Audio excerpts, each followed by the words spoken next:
The next method is raising the pH to 8 or more by adding lime. So here, how can we raise the pH? The pH can be increased by adding more lime.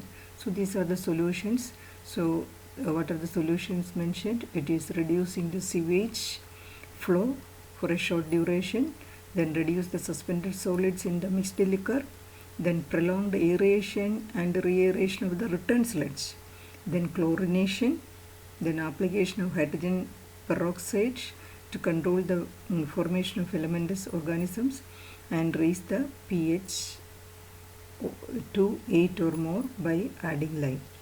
So these are the two operational difficulties in the ASP, and however there are some another disadvantages of ASP that is mentioned in page 40. So first of all, it is very sensitive. We know that the efficiency of the treatment system, it depends on the number of biological and other related factors like MLSs, concentration of MLSs, then the active microorganisms, the sludge age, F/M ratio, hydraulic retention time, then QR by Q ratio, that is return sludge ratio, then organic loading, that means the hydraulic loading, etc. etc.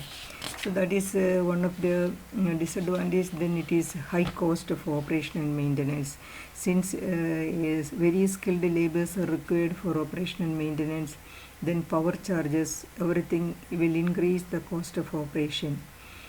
Again, there are some uncertainty in the expected result.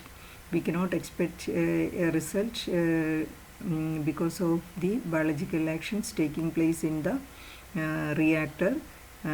We cannot predict its performance properly or accurately. Whereas there are some advantages. First one is the effluent quality is good and can be discharged into natural water streams after chlorination, provided the system operates satisfactorily. We know that the activated sludge process in the aerator, the 100% removal or almost 95% of the removal of the organic particles, either it is suspended or it is dissolved, it is being taking place by the continuous aeration or the continuous biological action of the microorganisms. And after the treatment, we can directly dispose the effluent into the stream or water bodies, giving some chlorination to remove the pathogenic bacteria present in the wastewater. Otherwise, it is perfectly okay. And then another thing is, since complete oxidation of organic particles are taking place, the sludge volume is very less and it can be disposed after sludge digestion or centrifuge segregation of liquid and solid particles. Here we know that the sludge contains almost 99% of the water and only 1% or less of solid particles.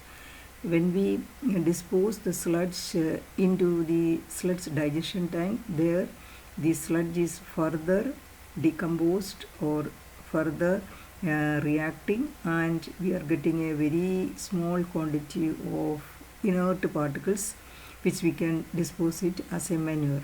And in the case of centrifuge, the sludge we are directly sent it into the centrifuge where the water particles as well as the solid particles are segregating, and after segregation the solid particles we are drying and using it as manure. Since in the case of our trickling filter, we know there the sludge contains large amount of the slime layer, the decayed microorganism cell, etc. etc. There the sludge cannot be disposed directly into the sludge drying beds without digestion times. And again, in the centrifuge also you have to have some pre-digestion or pre-treatment of the sludge. Whereas in the case of activated sludge process, you can directly send it